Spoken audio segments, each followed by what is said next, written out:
Hi folks, welcome to your Fatec post-match reaction pod, coming to you in association with Gersnet, the Gersnet microphone. Get yourself onto Gersnet tomorrow night, 9:30, the marquee show, the main show, Sunday night, 9:30, the flagship show, live on this here app, what you're already using, YouTube. Last night, the preview pod was Craig and Rob, and then last Sunday night, a good review of our pre-season from Craig and Grant. So get yourself on that. Check out Gersnet. This podcast here also sponsored by Julia Bradbury's Canal Walks, the only canal walks in Britain where you don't see a dead body on the towpath, or you don't become one because you get knocked over by the wee lads with the scarves and the hoods that are, the face masks that are driving the 4x4s, or that get knocked over by the police that are chasing them in the scrambler bikes. My name's Alec Anderson. I travelled from Dublin. You said you'd change the world. You sing like Sinatra always. Where did Sinatra sing when he came to Glasgow? What stadium was it that Sinatra sang at when he came to Glasgow? It wasn't bloody Hampden anyway, was it not? It was not. Welcome to another edition of Homes Under the Hammers at Homes Under the Hampden. Dion Dublin. He's Homes Under the Hammer, but he scored for Celtic at Hampden. It was a League Cup final against Dunfermline, I think. I'm pretty sure Dion Dublin scored for Celtic at Hampden. Hampden, our new home. Home was under the Hampden. I think so at the beginning of the programme we talked to John and James.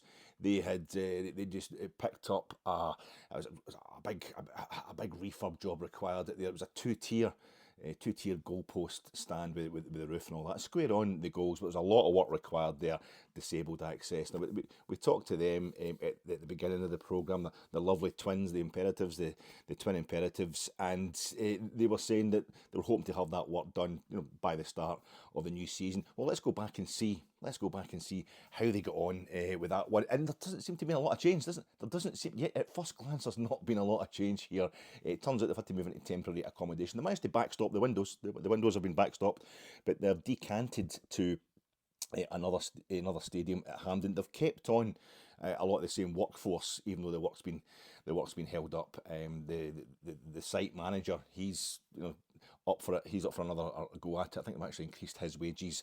Sadly, James no longer with us since we last spoke to these two. Since we saw them at the auction, James no longer with us. He's succumbed to cancer, the cancer that is Saudi Arabian football. So it's just John, John Bennett on his own, and yeah, he's. He's unable to get the work done as quickly as he'd like to, even though it's for the very best of reasons. So they've been forced to decant to Hampden. So get back to sometime in September, I would say maybe October, November, and we'll find out how that one's moved on.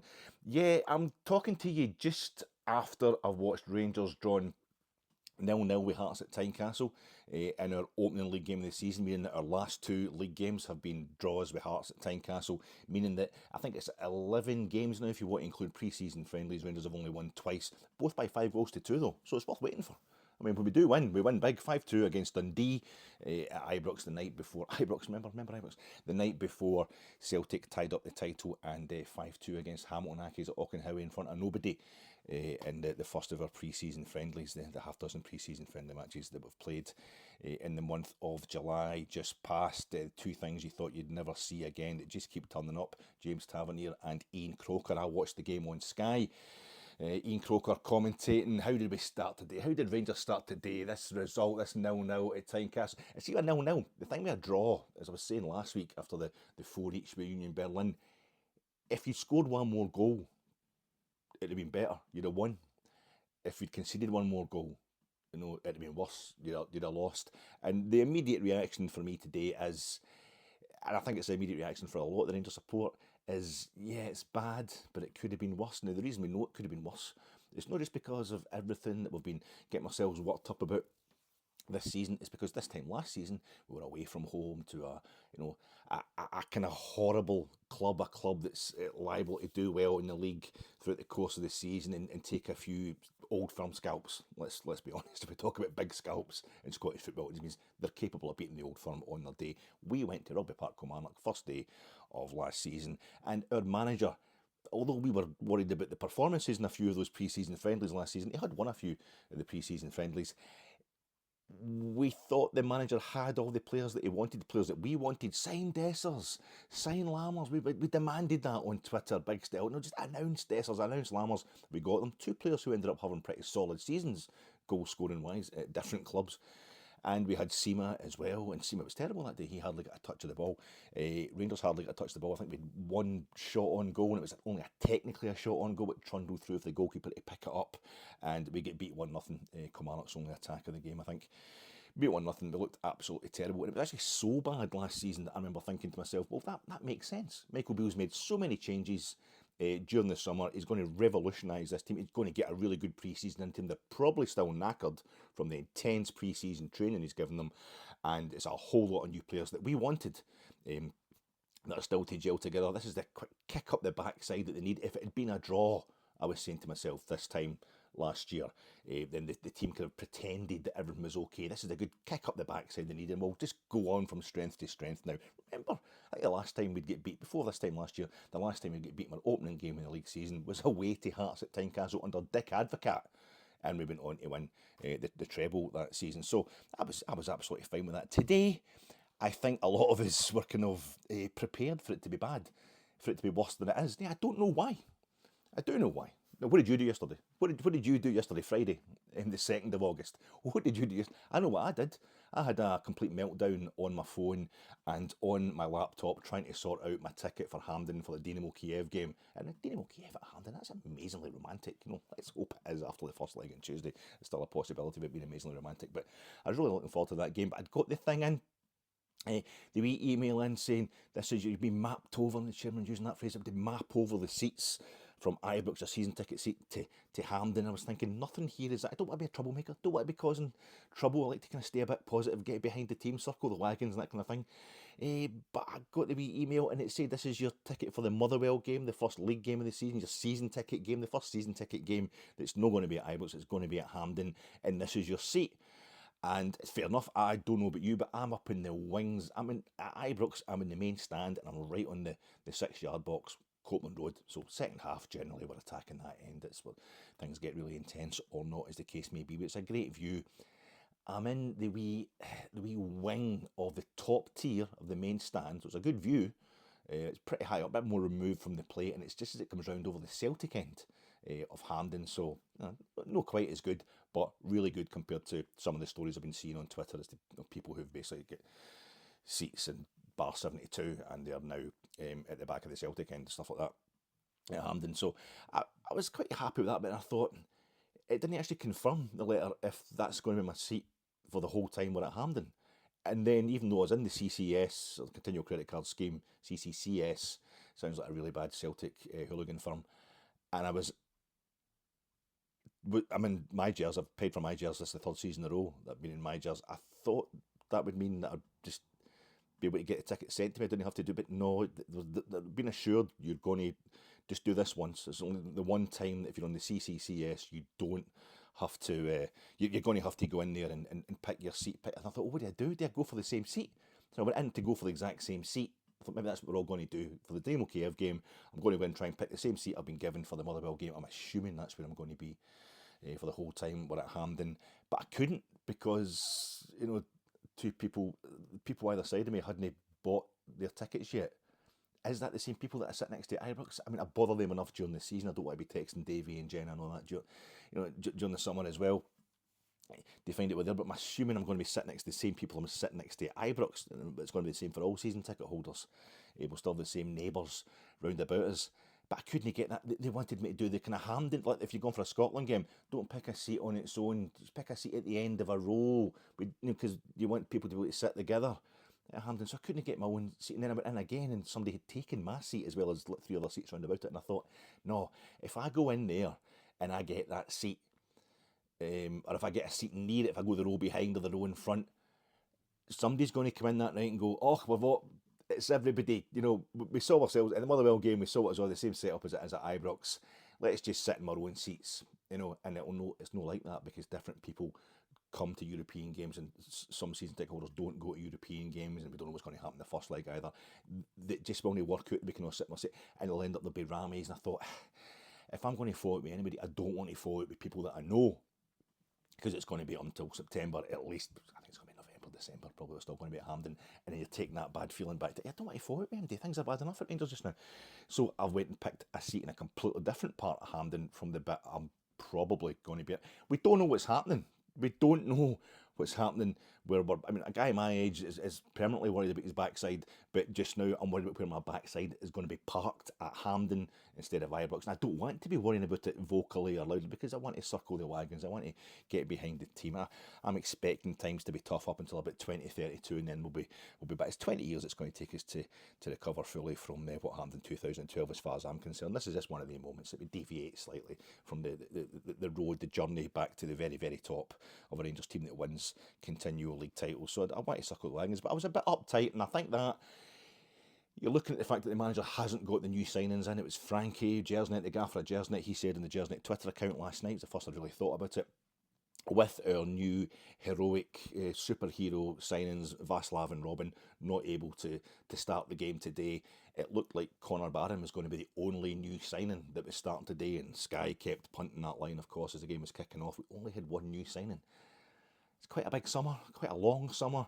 It seems like the Hampden thing has had more of an effect than we realised. With John Bennett's podcast during the week as well. It was, going on about the cant and what have you. Today, I felt as if there was a kind of atmosphere coming for the Rangers support, as well as Scottish football in general, that we could get beat today. That wouldn't be unlikely. Rangers getting beat today wouldn't be a shock result. Rangers losing today would be a terrible result. Us drawing there is a terrible result. Somehow, we seem to have suddenly overnight picked up this idea that we're there for the taking, and we had that all last season with Hearts, and we beat them every time bar one, and that was we're two goals up on them in a meaningless end of season game.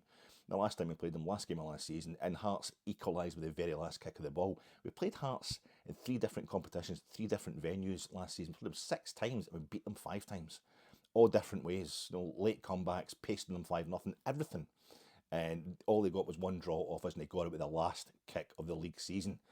And today we get out there, suddenly it's like, oh, this could go either way. And to be fair, it looked like that for a lot of the first half. This is a bad result.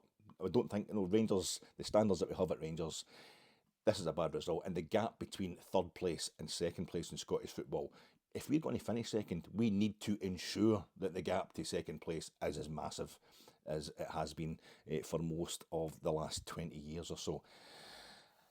So, gutted that we drew 0-0, but still cognisant of the fact that it could have been a lot worse. I think both of our main strikers today, Shankland and Dessers, weren't as good in front of goal as they could have been. They both got plenty of chances, couldn't quite do anything with them. But Rangers starting the game today, decanting, I thought it was quite appropriate, but decanting our home stadium this season, and we decanted our home strip. A lot of times we go to Tynecastle and we can wear the blue because it clashes okay with the maroon, with the shirts, but we then wear the white shorts, that's fine, but we wear white socks, and something makes us look like Everton or Leicester City in an away day or something like that. It looks really weak ass. It looks like Cruzeiro who, we'll talk about Cifuentes later on. But it doesn't look good, so it was good to see us decanting from the home strip and wearing an away strip as we went off to Tynecastle today. I thought that was quite symbolic, if you like, a way to start the season, because we're starting the season away from home for months on end. But do the away, I like it when they're away strips. If you just wore the dark short like we did 2020, 2021 season, 55 season, it was the dark blue shorts with the white top and the white socks. Somehow wearing a white top with white socks, it's not quite as bad, the old white socks. If you wear the dark blue shorts, it's just an England strip. It's an England strip. 55 season, our away kit was an England strip. But today, if you make the shorts light blue, as they are for this season for the away kit, so light blue isn't the nickname for Rangers, it's actually royal blue, of course. It was light blue was a nickname given to us because, in contrast, our blue was lighter than the Scotland kit, Dundee, Falkirk's kit, whatever. We weren't dark blues, we were light blues, but it's royal blue. So if we wear royal blue shorts, it looks like a proper Rangers kit, but simultaneously, it looks like, well, for me, Nacional Montevideo, the other team in Montevideo in Uruguay, a team that's won the Club World Championship, or it was the Intercontinental Cup, it was a phenomenally storied club, a really class kit they've got as well, white with the red and blue. Obviously, I'm going to like that strip. And it's nice remember we had the Monaco, God, like 30 odd years ago with the Monaco kit. It was our away kit, but it was the diagonal half red and white, a Monaco style with the red shorts and the white socks with the red tops and that on them. That was quite smart, and I like it when we have the blue shorts with the red and white stripes as an away kit as well, the royal blue shorts. And we've got our 1972 Cup winning socks on as well. Atletico Madrid. Just an Atletico Madrid cut straight out. I like it when it kind of looks like another club's, like obviously a foreign club, a glamorous, hardy foreign club. I like it when it looks like their kit, and when it looks like simultaneously it looks like a Rangers. I do this a lot. I know I'm trying to avoid getting into it because it was a draw. It was 0-0, and I don't really know where to place it so far. We started the game today. Let's go through the team. We had Jack Butland, Super Jack Butland in goals. James Tavernier, the captain, clearly still unfit, had a bit of a bad pre-season, didn't even know if he was going to be back at Rangers. He's armband on, number 2, he's in at right back. It was Davis and Suter at centre half.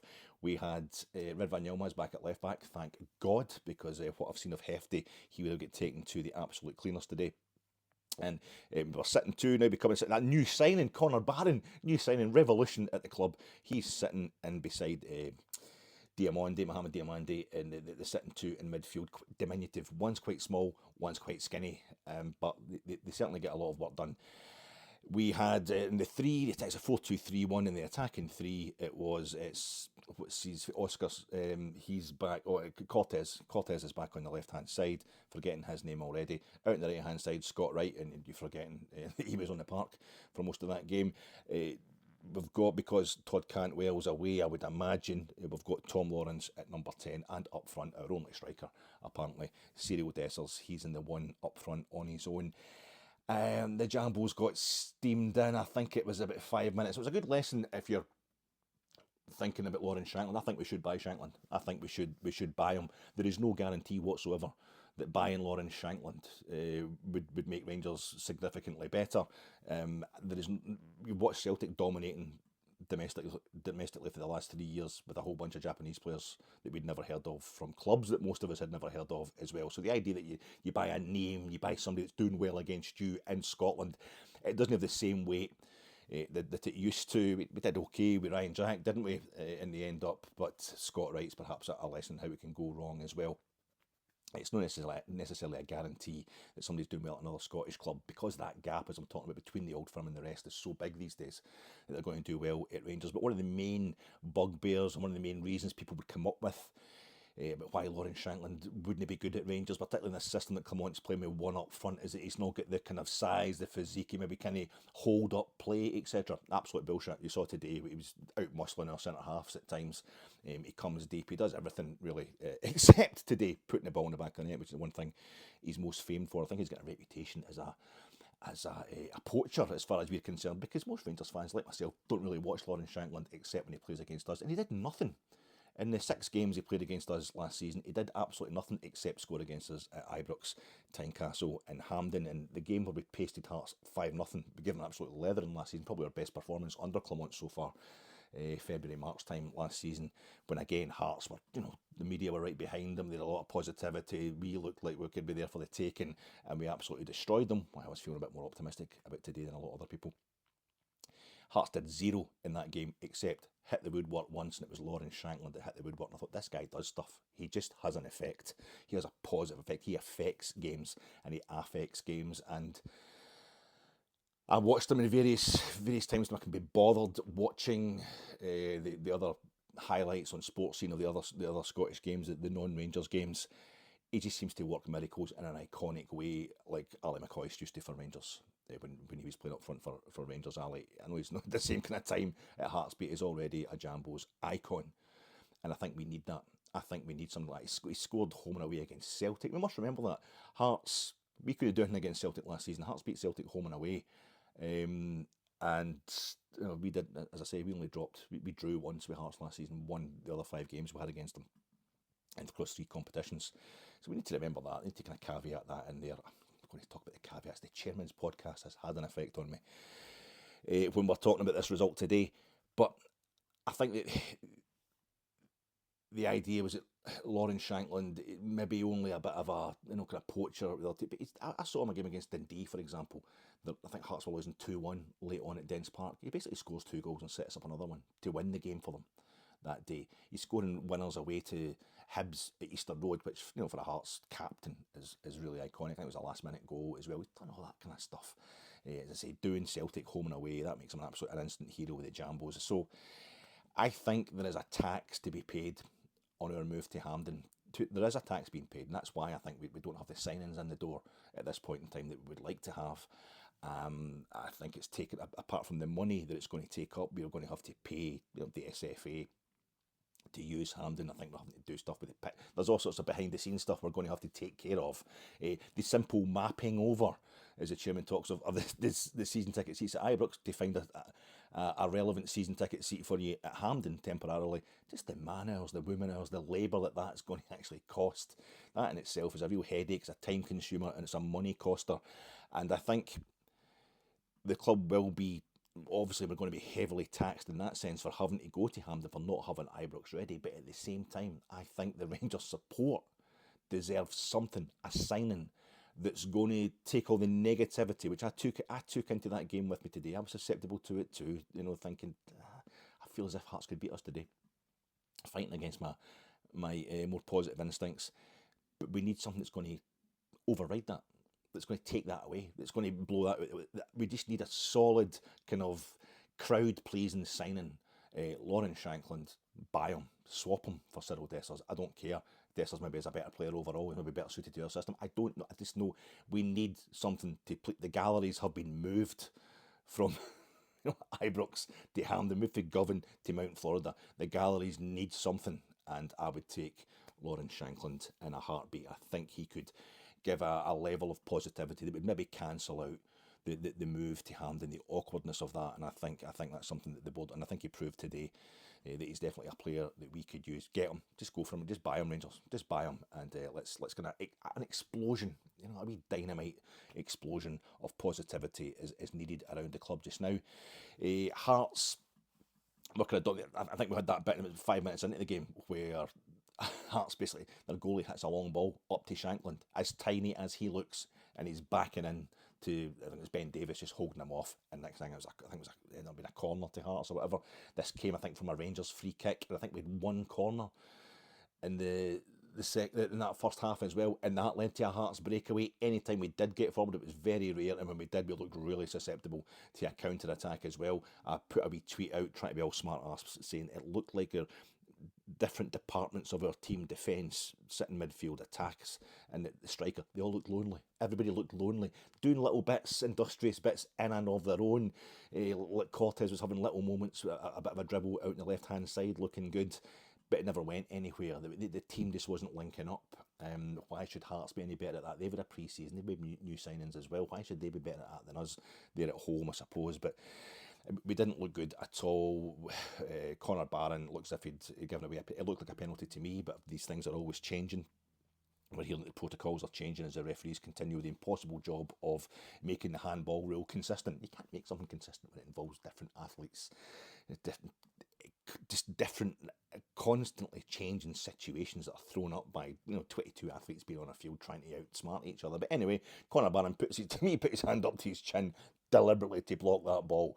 They get pulled in from our left hand side, but it was not a goal instantly straight away. Willie Collum, lover of Rangers, he dismissed it out of hand in the VAR, not a penalty. Jan Danda, who I think was just waiting for the one time Ross County eventually beat us before he made a move to the bigger club. At times I thought we should be getting Danda, it would be worth a wee punt. He hits the crossbar, the vibes for the Rangers captain, Rangers goalie, pushing that ball up onto the crossbar. He called one off our bar from just outside the box. They got in behind us. They got in behind Tav quite badly early on in the first half. Smart save from Jack Butland down the near post to push it behind for a corner. Jambos getting a few corners. And we had, what did we have? The chances that we were making this is the problem. I think we had 3 shots on target each, Rangers and Hearts. The 3 shots on target each throughout the entire game. But Hearts, it was 18 shots on goal to our 9. Now, obviously, that means they've had 18 crap shots on goal. We've had 9 crap shots on goal, but they seem to be showing more intent, despite the fact by the end of the game we had, 63% possession to 37? We dominated them in terms of possession by the end of the game anyway. In the first half, that didn't seem to be the case. And even the chances we were creating, you had a long ball from Rid van Yilmaz, just pushing up on that left-hand side, thinking a beautiful ball, finding Dessers beautifully in the box, and Cyril takes it down and he he gets a shot in and the goal. He takes it down in one move. I think he did quite well to take it down and cut inside the centre half and fire a shot in straight at the goalie. Xander Clark saves it relatively easily. Before that, who was it played the ball? I think it was Diamandi put a beautiful ball through. A kind of lob ball over the top of the Hearts defence for Dessers to get onto, and he kind of got under it too much. It was a difficult ball to take, but he got onto it, Dessers, and as the goalie came out, he's lobbed it up, but he's not able to. There's too much air on it, and it goes over the bar. So he goes over the bar. He brings a save at the goalie. Connor Barron had a shot from the edge of the box, and this the balls, the attack, they're coming from our deep line midfielders or our fullbacks. Now, I know our fullbacks are there to push up. That's the system we're working just now. But there's the actual wide players don't seem to be doing anything. The number 10, Tom Lawrence, wasn't having a lot of effect at that point in the game. And that's a bit of a concern. That's what I'm talking about, the whole different departments of the team not looking too good. But we had a few, that was a few wee attempts on goal, but into the second half we soon found that it was almost like Dessers was building up. He's having a shot over the bar, he's having a shot on goal, the goalie has to save, and then he has a header, a great... by this point in time, Tom Lawrence was starting to look like he was going to be man of the match. He pulls the ball back in towards himself and leaves the Hearts defender for dead out on our left-hand side, floats a brilliant ball in right bang to the edge, near post area of the 6-yard box. And there's a lot just now, Olympics, people thinking about performance enhancing substances. I think the hair gel that was used by the Hearts centre half in there, Rowe, the guy's name, something like that. He's got the big kind of ginger barnet, and it's like it's heavily gelled in there, but there was just enough gel on that to get a little nick on it, because Cyril was putting it in the top corner, he was nodding it into the top corner, just a little glance. The centre half just got enough on it, put it up onto the bar, come back down off the inside of the post, then gets hooked away by Hearts, panicky style, and that was as close as we came to scoring in the entire game. But this was what was that? That's maybe around about the hour mark. Rangers had just come out in the second half. Oscar Cortez, a hard time from their Hearts fullback, Costa Rican fullback. Is it Gerald Taylor? Very English sounding name. Guy's Costa Rican. And there's a whole history behind that if you look into the history of Central America. He's a very English sounding name, but he was playing very South American style or Central American style. I know Croker said that he played for Costa Rica in the Copa America during the summer. You're like, no, it must be the CONCACAF Gold Cup. You're talking about Croker, but no, of course, a few. You know, it's like the Copa America. They have, because there's so few teams in South America, they have to bulk it up traditionally with CONCACAF teams. They have a wee qualifying competition. So he's played the Copa America during the summer there. And the fella was a pace monster. He was fast as anything. And Oscar Cortez, but they have the. Let's look at Oscar Cortez. What happened there is he falls. This guy has got him for pace. Cortez has lovely touches, and he's coming inside a lot as well, as our nominally wide players are wanting to do. I don't know if that was a decision because of the pace of Taylor that was kind of keeping Cortez at bay, or if it's just this is the way the manager wants. He's definitely bringing the wide men in deeper, and it's the fullbacks that are bombing right on and becoming de facto wide men. But Cortez has a moment where he falls. He's been beaten to the ball several times by Taylor, and I think Neil McCann kept on about how he's looking forward to this contest and the Jambos. It looks like at Tynecastle, tight on the pitch. Cortez takes a fall. I'm hoping, having watched him last week, Cortez against Union Berlin in that friendly in Berlin, where he could be held liable for a couple of the goals that Union Berlin scored down our left-hand side. I think it was more likely to be Hefty than anybody else, more likely to be the full-back there. I don't know if he's just no fancying it, because he's definitely not fit. And you can't blame the fella. He's been out since, March, is it February, March? Just coming back into the team. He doesn't have the pace that we usually have, and I don't know if he's just maybe no fancying the whole atmosphere there. It's getting to him. He's not that kind of guy. He likes to get mucked in. That's probably why he got himself his injury in the first place last season. But I was hoping it was a bit of that, because he went down and he fell, and you thought, he's pulled a hammy in the first half, but he comes out in the second half and he's off within a minute. He's hit the deck again within a minute, the second half starting.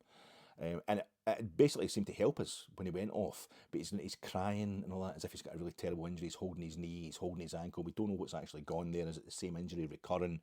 I'm hoping it's a bit of South American play acting. Like, I just don't fancy it today because I've not got my full match fitness back, and this is an intense atmosphere and blah blah blah. I don't want to try to call the guy a coward or anything like that. I think he's actually, obviously hard as nails with that South American kind of cynical thing.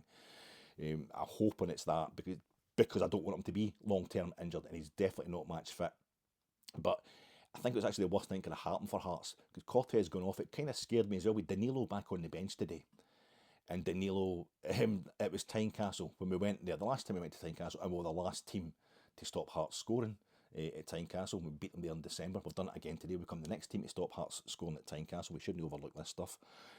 And Danilo got injured, and then was allowed to get up and resume. And then he went down again. And that was him, out for the next 6 months. That's him done. And I was watching the same thing getting replayed. Again, we held Hearts. We didn't let Hearts score against us at Tynecastle.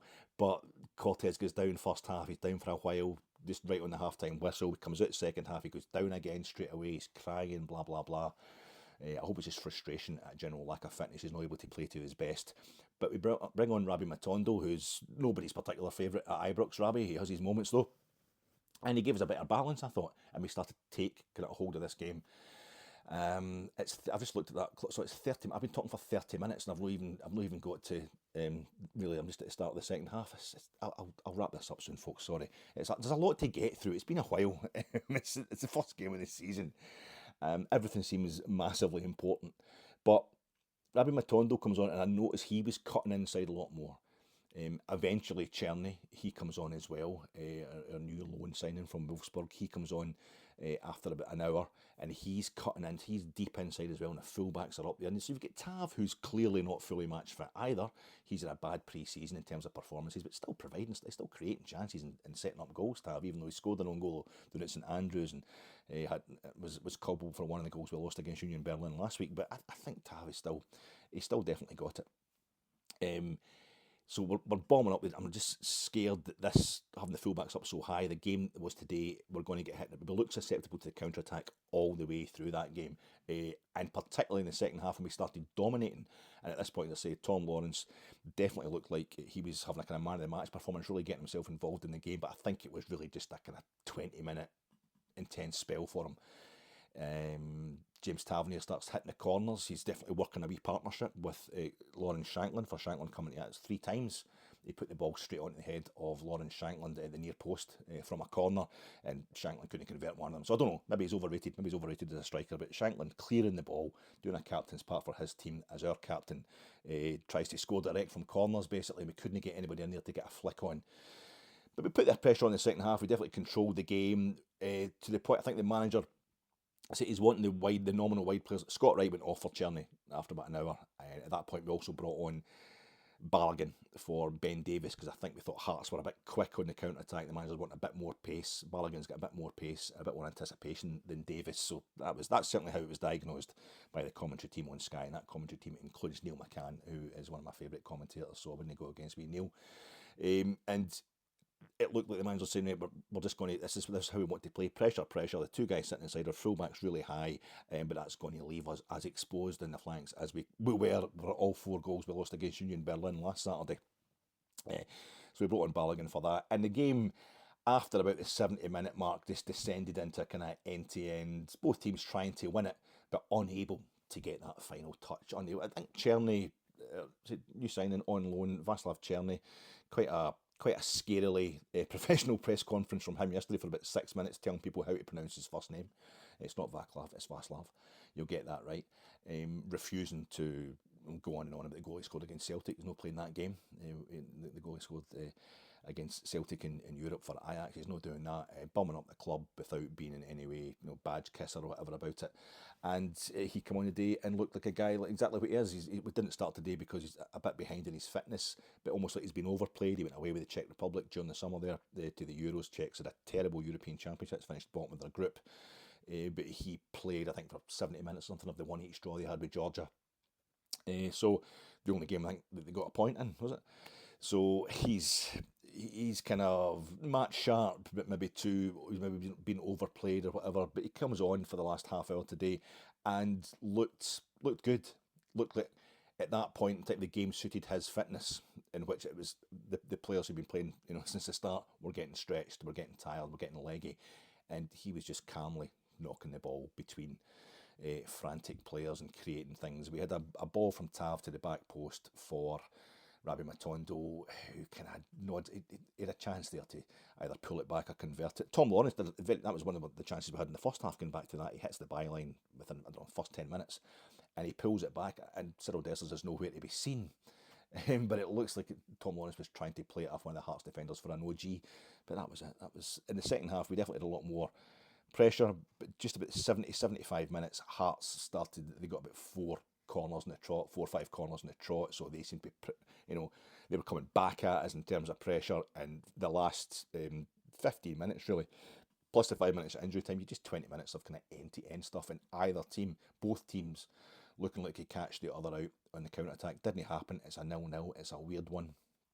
But that's just what it's been like. It was that was the Jambos today, and all week it's been Jam tomorrow. That's a terrible pun. That's the kind of stuff you can look forward to in this here wee podcast of mine. I try to fill the gap between what I actually know about Rangers and what I can say.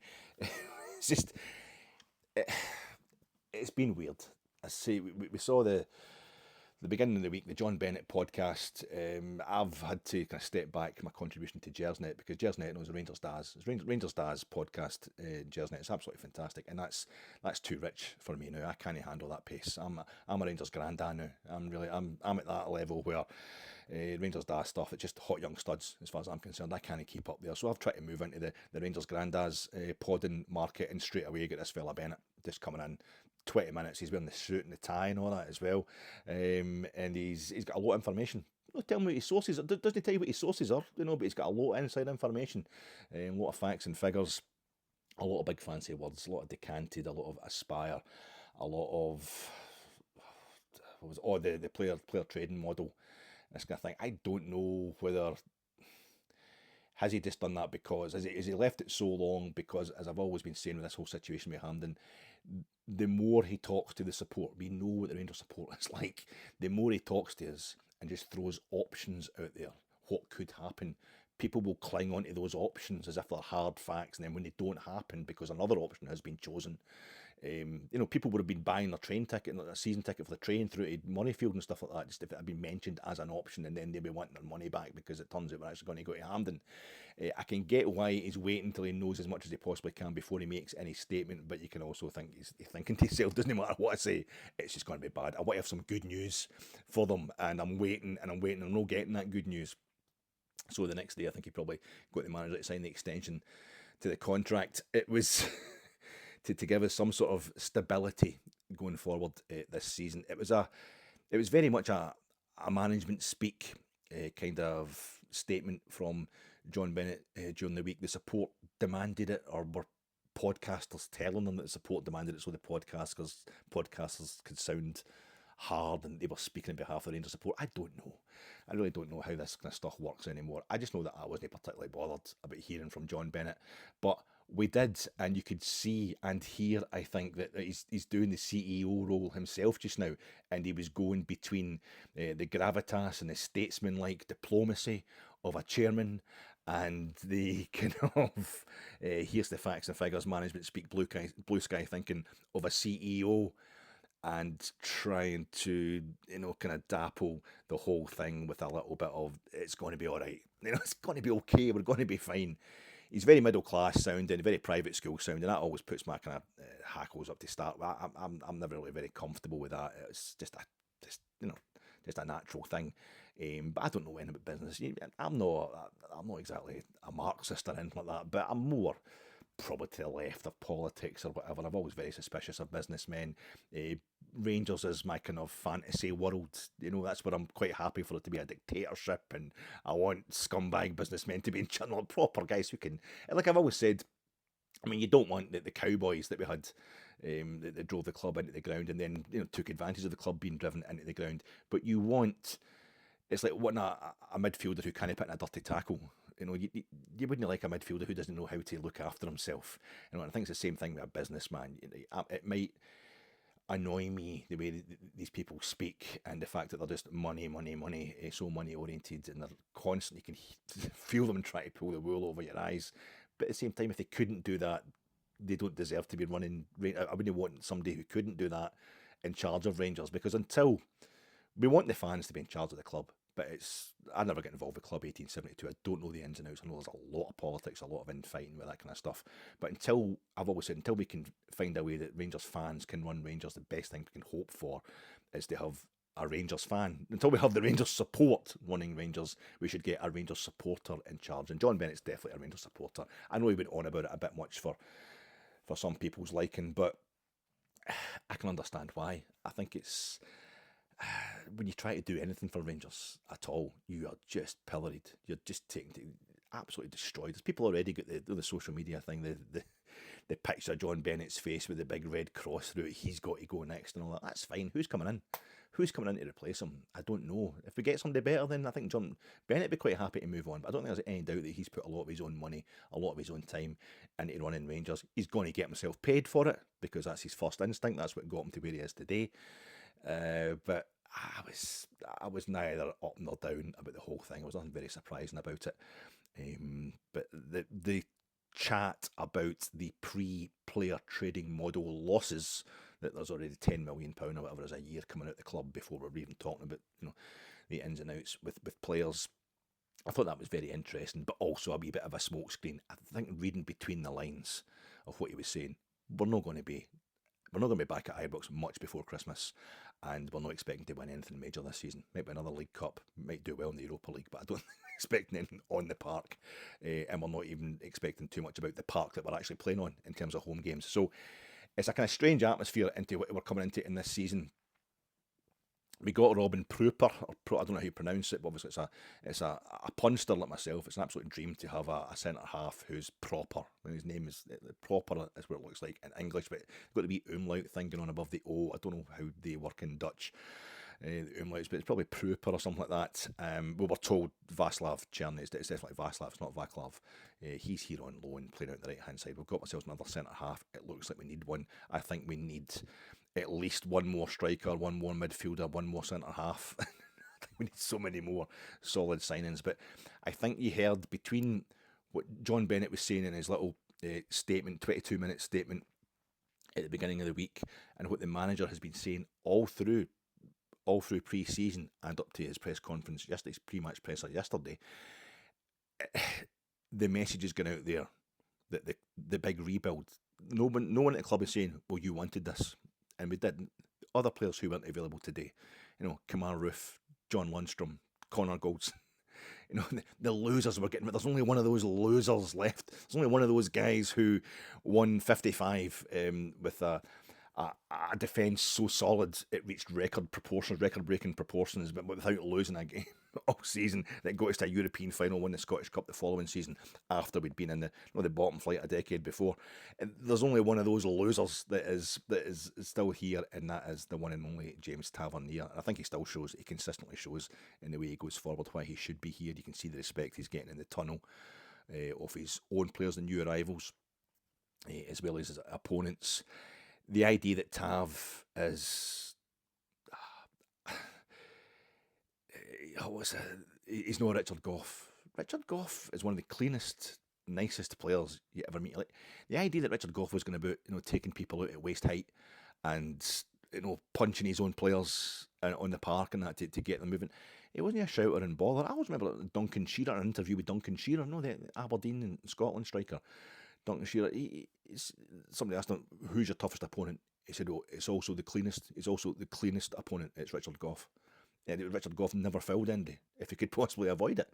He was just hard as nails for the way he looked after himself, Richard Gough, and everything he went through and leading us to 9 in a row. Instantly, one of the first picks in my all-time Rangers 11, Richard Gough. But this idea it was a shouter and a baller, and Tav isn't he doing that? That's why he's not a good Rangers captain. It's complete nonsense. I remember an interview with Ange Postecoglou after one of the games they beat us at in Hampden last season, be the League Cup final or the Scottish Cup semi-final. I come back home from the game and I was watching just to find out exactly what had gone on. I watched the interview with Postecoglou and he was talking about Callum McGregor, his captain, who's always held up as, "Oh, look how many trophies McGregor's won, look how few trophies Tav's won, that's it." And one of the first things Postecoglou said about McGregor was, he's quiet. He's not a shouter and baller. He leads by example. He's their captain because he's their best player. And James Tavernier is our best player. Because apart from anything else, he's there more often than anybody else. It's really unusual to see him as unfit as he is just now. It hasn't happened a lot. And he clips the ears of XL bully dogs in his spare time. That's what he does for a hobby. He's got the jailhouse tats. He's absolutely ripped. Are you square going, James Tavernier? Are you going up to him and saying to his face, "Yeah, dud, you're a failure. You're the reason we haven't won as much as we'd like to win," James Tavernier? He's the reason we have won what we have won. We needed to get all those trophies won once since we'd been down in the lower leagues, and he was the captain when we got all the domestic trophies won. He was the captain when we got a European final. He scored every single round post-Christmas to help get us to that European final. He scored his penalty on the night in Seville. He scored... even we get gubbed last season in Europe, didn't get into the Champions League. I think we scored 4 goals in the Champions League qualifiers. He scored 3 of them. He got us into the Champions. He was the captain. We finally got into the Champions League. We took a record down in the Champions League group stages when we got there, but it was something we had to achieve again as a club to tell us that we're getting back. We're getting back up there, and I think James Tavernier has been at the heart of that. James Tavernier has been the captain from when we had to go through 4 qualifying rounds and reaching a European group stage via the Europa League was a miracle to the situation we're in just now, where we're guaranteed to be in the Europa League group stage as a booby prize. if Dynamo Kiev do us this Tuesday and the coming Tuesday, that's an amazing turnaround. Even we things like the season before last, we lost the League Cup final and we lost the Scottish Cup semi-final. Last season we won the League Cup final and we lost the Scottish Cup final. It's not good enough for Rangers, but my God, it is progress. That's how this stuff happens, and James Tavernier has been at the forefront of that, and somebody had to be there. And I think as John Bennett's been finding out as well, you take a hell of a lot of abuse if you're doing that at Rangers. We had Connor Goldson. So I've been away, folks. I was away all last week. I haven't spoken to you since the Union Berlin games. This is a bit more than just a post-match reaction pod. I have to talk about Connor Goldson. He left during the week there, officially went off to Aris Limassol, and all the very best to Connor. An absolute a legend in my eyes. No, not the best Rangers centre-half of all time, but that's... It's the Houseman thing, telling us this is stupid stuff. It's the Houseman thing. I will friend you, if I may, in the dark and cloudy day. We've got a lot of people at Rangers, a lot of people that are held up as Rangers legends who aren't, like Sir Brian Laudrup and Paul Gascoigne, are legendary players who had legendary spells at Rangers, and I love them. I loved every minute of them. It was so proud, so exciting, so enjoyable to have them at Rangers. But they were Rangers legends. They weren't here long enough, and the times weren't bad enough. For me, that's, in the dark and cloudy, when things are hard, the people who last out those days, who lead us through those days, those are the Rangers heroes. That's how you earn your stripes, as far as I'm concerned. John Gregg, John Gregg won our only European trophy winning captain, 3 trebles, 2 different eras. John Gregg, and then captain for the second 2 in 76 and 78, absolute legend. So many caps for Scotland as well. Captain in the Scottish national team, and one of the greatest, arguably the greatest ever victory when they beat England at Wembley in 67, beat the world champions in their own patch. But he took us through the Rangers disaster, the Ibrox disaster, and he took us through Celtic's 9 in a row. He led us to 2 European finals. We lost one of them the same, month that Celtic won the European Cup. That's what makes John Gregg a legend, getting through the tough times as well. And I think James Tavernier is right up there, and right beside him was his vice captain at times, Connor Goldson. And Connor Goldson definitely lost it. He definitely lost it in terms of his contribution to Rangers. I think what he didn't do against Ross County at Dingwall, followed up by finally playing that game against that much postponed game against Dundee at Dens Park. That's probably where we lost the league last season, those 2 games. There's so many other bits you could... Michael Beale basically lost his league last season, but those were the actual games, I think, where it became clear that we weren't going to have a second bite at that cherry. And I think when we lost the 3-each draw with Celtic at Ibrox, Tav gets blamed for it. Somehow Tav gets blamed for it just because the ball came off his feet and went into the back of the net. went onto the Celtic player's feet into the back of the net off James Tavernier because he didn't put the ball into the stand. But Tav turned around and has a go at Connor Goldson after that, and I think Connor Goldson should have been getting that ball. And I think it was a few times last season, Aberdeen at Pittodrie, etc., where the ball was in the air and going over our centre halves far too easily. And I think Connor Goldson was starting to take responsibility for that. And Tav again, oh, he's not a shouter, he's not a hard case, he's not the kind of captain that we need. He's turned, but look at him simultaneously. Every time he loses a goal, he turns around to blame somebody else. He turns around and blames somebody else. That's what you want. That's the hard man. That's how hard men actually operate. Even when it's their fault, they will bollock one of their teammates, and a bigger one as well, like Connor Goldson, because he's a monster, big Connor, an athlete as well, physical unit. Another guy who was very rarely unfit, and when you know what he went through with his heart condition, and then what his kids have gone through with the same condition, you can't have anything against Connor Goldson. You can't blame him for any kind of mistakes he had or any slight loss in form that he's had just for a few months there. It's eventually led to him leaving Rangers, and you can't wish him anything other than the best, because that man is things that are much more important than football, as I say, going on in his life, and the fact that he played for us all the time. I think there's one we can have symbolic moment. It's not strictly, it's not true. It doesn't scan really. It doesn't bear any proper analysis. It was a moment with Connor Goldson against Liverpool, and that infamous, probably my worst night ever as a Rangers supporter. There's been a few, but that's one of the worst moments ever as a Rangers fan, watching us losing 7-1 at home to Liverpool in the Champions League. But it was one each when Connor Goldson went off injured. It was one each when Big Connor went off injured. Then Liverpool brought on a wee guy called Mo Salah.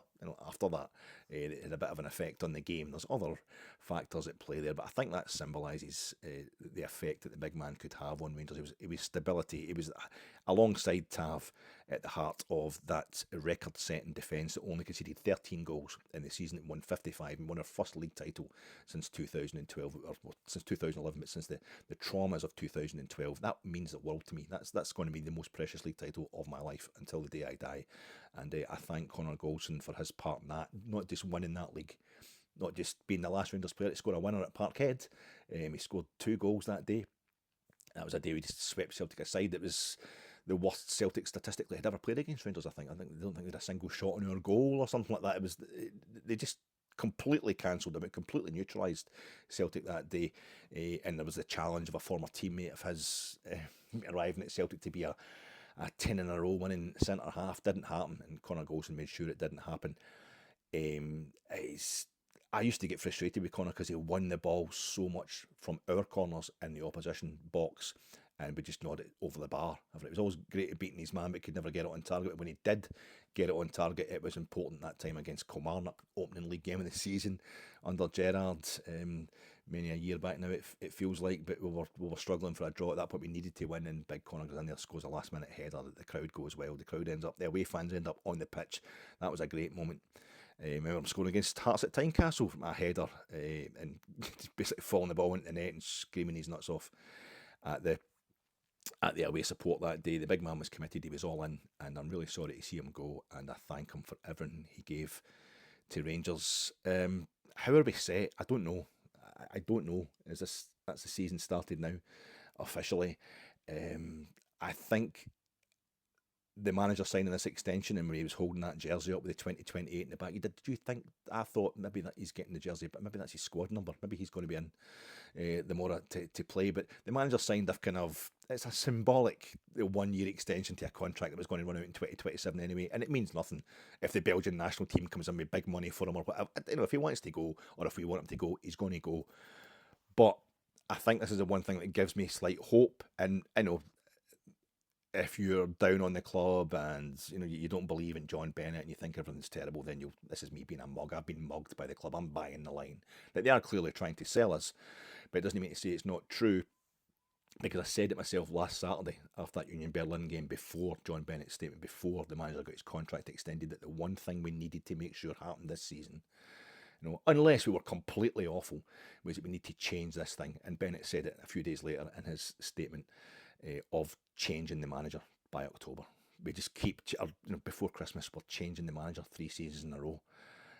We lost Steven Gerrard for the best of reasons, because he was doing so well and he was wanted, he was poached, and then we had to sack Gio, and then we had to sack Michael Beale. All before, November? All before Christmas, certainly. It looks like this season, the big change around about October, November time is going to be maybe getting back to Ibrox.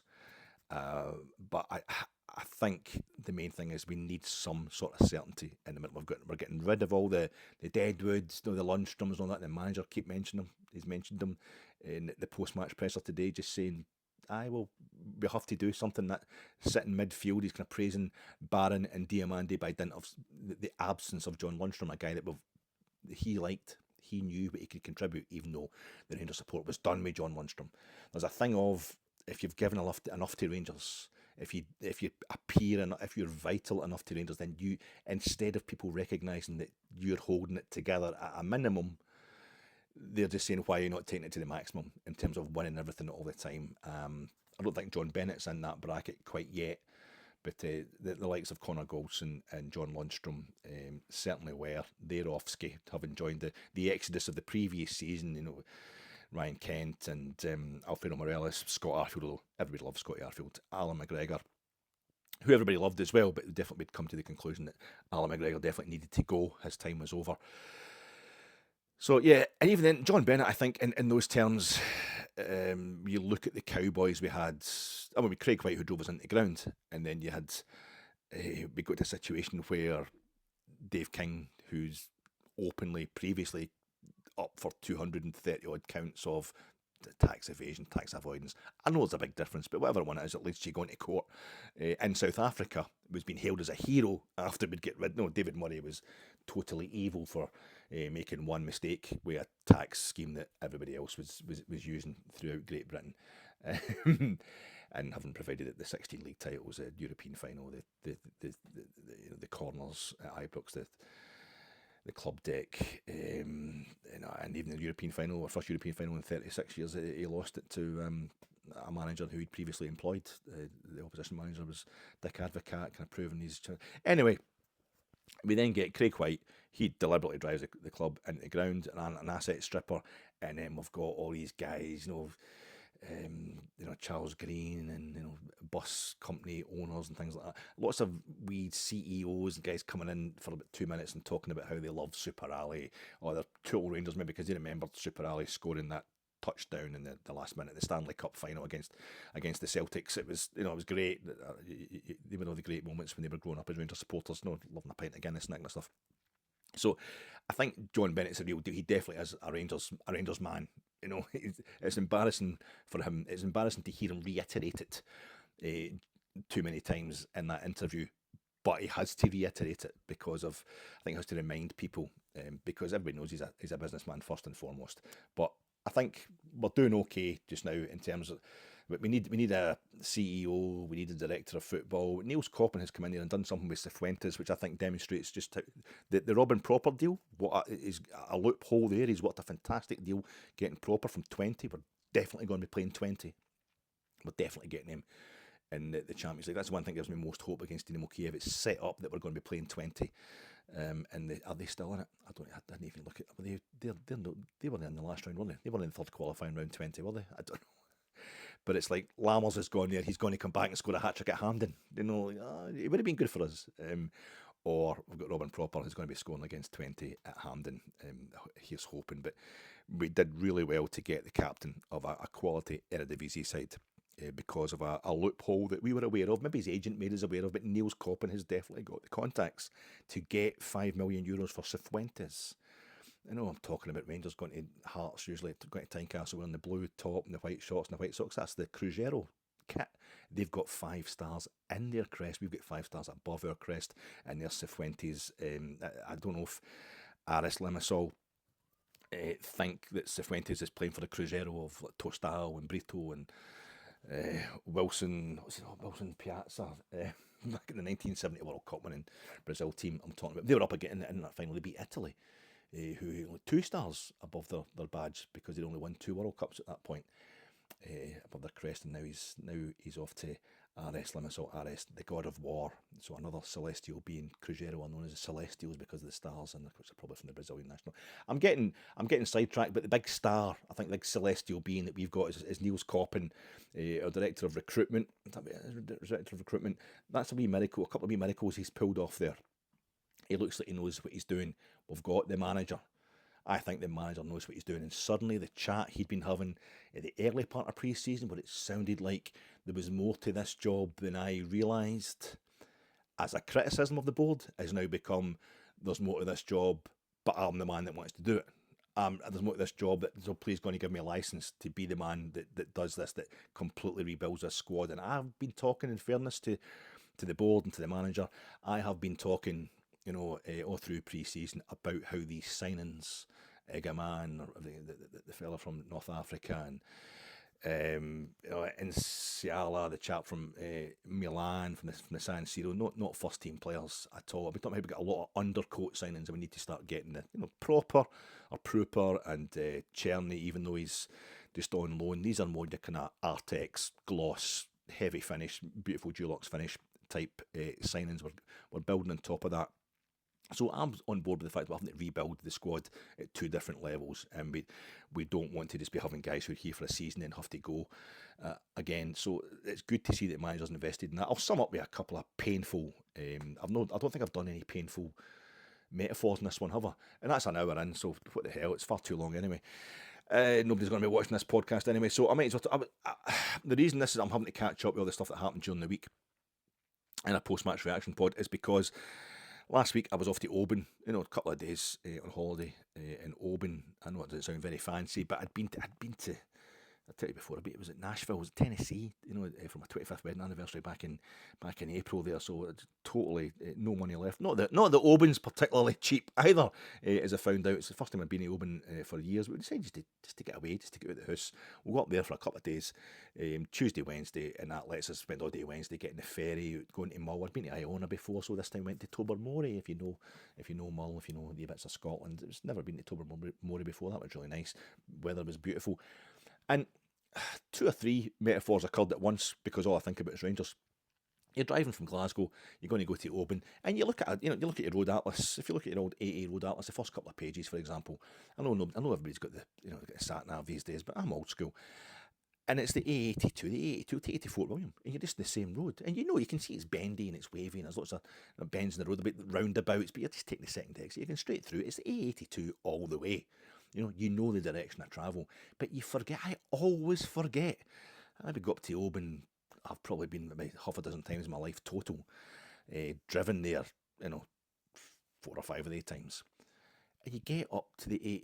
You think the road's just going straight up, but when you get, you pass Luss and all that, and Duck Bay Marina, as you're coming out of Glasgow, and then you get to a certain point where you actually got to hang a right. You've got to cut across the road to stay on the A82. Physically, what actually happens is, if you just continue straight, because you've got it in your mind, it's the same road, or just stick in the same road. Well, it just suddenly becomes, at Tarbert, one of the many Tarberts in Scotland, it becomes the A83. And you're off to, Inverary or whatever it is. So, you're going the wrong way. So you've actually got, even though you think you're going, that's a wee metaphor there, you think you're on the right road, there's still a lot of stuff you have to do. Does that mean we have to get rid of John Bennett? Does that mean we need to stick with John? It means we have to go to Hampden, a deviation we didn't think we were going to have to make. I'm expecting all this stuff for another few years yet as we try to recover properly from 2012. And then when I did make that turn the other day, well, that's right, you've got to take this right-hand turn here to stay on the same road. That seems weird. Literally, as I go, you're right on, you're practically in Loch Lomond for that last wee bit, alongside Loch Lomond when you're driving up to Oban. Round a corner, round a bend, nearly drove into the back of somebody. There's a big queue of traffic, stuck behind a mobile home. And it was mobile in the terms of it had been built. It's one of these holiday homes. What do you call them? It's not a cottage. It's not what do you... They're like for folk who are going to go and do all sorts of, kind of running and, but healthy fitness type fanatics going to do climbing. See, the fact that I don't even know how to name these things proves how unhealthy I am. I go on holiday to eat, drink, and get really even fatter than I already am. But people, cabins, kind of cabin idea. It's like an architect who stays in Mulgai has built an extension on the side of his house, but the whole extension is there, ready built, and it's on the back of a truck. And I'm like, home. A home isn't where it's supposed to be, and it's hoarding things up. What a metaphor for the whole nonsense of going to Hampden. And then that night I get to Oban. I got to the Premier. Was it Premier Inn or whatever? Not as cheap as I thought, as I remember them being. But we're like, let's go for something to eat. And the place is mobbed. It's absolutely mobbed full. And it's not. I knew it was going to be mobbed because it was nice weather, but I thought it'll be kind of fairly local folk maybe on a day trip for Glasgow or something like that. But no, it's folk are there for the duration, and they're there for Canada, America, French Canadians, French people. There was people there, Dutch, a big an organised party of Dutch folk who were there for seafood that was getting served up at the harbour. That's basically to come all the way over from Holland just to go and get this seafood in Oban. Germans, there was Norwegians, there was Swedes, it was absolutely unbelievable the amount of people that were there, and every eating place was totally mobbed. It was absolutely hoaching. So I had an excuse to actually say to them, let's just grab fish suppers. No, nice fish suppers. As you drive along, you come in for the Glasgow end, Oban, you go along the shorefront, or Shore Road, Shore Street, whatever it is, and you're heading towards the big kind of Victorian roundabout with the buildings round about it. It's like a dark, old school bit of the main drag in Oban. Just before you get to that, there's a wee road goes down to the right-hand side, that splits off to go towards the harbour. And in the middle of that split in the road, there's a few buildings. One of them is a chip shop that I'm talking about. And at the front of that split in the road, there's all these wee benches that the chip shop have paid for, or sponsor, whatever, everybody's sitting, having, fish suppers out a box, out a cardboard box. And it's all kind of fancy these days. So there's a massive queue. There'll be a restaurant next door to it, absolutely mobbed. It just doesn't look in any way enjoyable. The seats too close together. When you're 23 stone, you don't want to be sitting next in tight seats. So let's grab them, fish supper, just have fish and chips down the shorefront. I wish I can. It's like a sponsorship thing because they gave me a couple of extra pickled onions in my order. But it's a big queue and everything's freshly made. So they've got the things. They've got the oven, the kind of glass oven, display oven thing. And instead of just having, you go in the one in Glasgow and it's like, oh, that fish looks it's been there for 2 days. I'm not having that. It looks like there's a bit of life about that smoked sausage. I'll have that. I'll have a smoked sausage supper, whatever like that. It's not everything's cold. It's all got a wee cocktail stick in it. You've got a black pudding. You've got a sausage. You got a smoked sausage. You get what else do you get? Black pudding supper. Like I don't know what you get. And a bit of chicken, whatever. And they've all got little cocktail sticks in them, wee flags, wee cardboard flags telling you what they are. And I thought, that's nice, that's a new art form. Do you have to replace them? Is that a new form of taxidermy? Do you have to replace them? Is it just you leave them cold for a day and then they must start looking really weary and put folk off ordering them? But no, that was a different thing. We ordered our fish up and you can go to stand and the shop's absolutely rammed. So we kind of crammed in with everybody else who's waiting for that. You get a ticket, you're waiting for your number to get shouted. Just 2 fish suppers for us. And this big fella, West African fella, that lovely lilting accent, that kind of francophone guy from Africa speaking in English, and he's asking, and I'm trying not to that way. You're trying not to listen to what the place is mob, massive queue outside as well, and he's now at the head of that queue, and he's a lovely lassie behind the counter, and he's saying to her, still haddock, and what's the difference between that and the cod, and what's the difference, what breaded and battered, what is that all about? And he's got a couple of wains with him, and I'm assuming his wife or whatever. And they're all pushing right up at the front and asking all these questions. And then it's like, and sausage supper, is that like a saveloy or smoked sausage, probably like a saveloy, and with batter on it, and can you get it without batter? And the haggis, that's a local delicacy, so that you get that in Scotland. Everybody has haggis, And is it better with batter, without batter? Can you get gravy? Can you get? And I'm like, wait a minute, mate. You're trying not to listen, but you're thinking, mate, this is just. There's a massive queue outside. We don't have time. It's nice that you're curious, not that kind of thing, but read the room. The room is mobbed. Get your stuff ordered, and the questions we can have them later on once you've got yourself out the queue. But then he went, "That's fine. I'll have that," and he meant everything. And his order came to £111.40. I'll never forget it. £111 he'd spent. I'm slagging the guy, thinking, what a pain in that. It's just like Philip Clement listing the problems that he'd inherited by taking on the Rangers job. And then within an instant, you're like, whoa, the whole place has gone, £111. £111. He spent that. He's getting all that stuff. That's amazing. That's changed like that. Philip Clement wants that job. He wants those problems. He wants everything that's wrong with the Rangers squad to turn it round because he's got a lust for it. He's got a thirst for it. And I think he's got the ability to do it. And I just want 2 pickled onions with each supper, salt and vinegar, and a can of Coke. Enjoy the rest of your day, folks. Next stop, Lublin.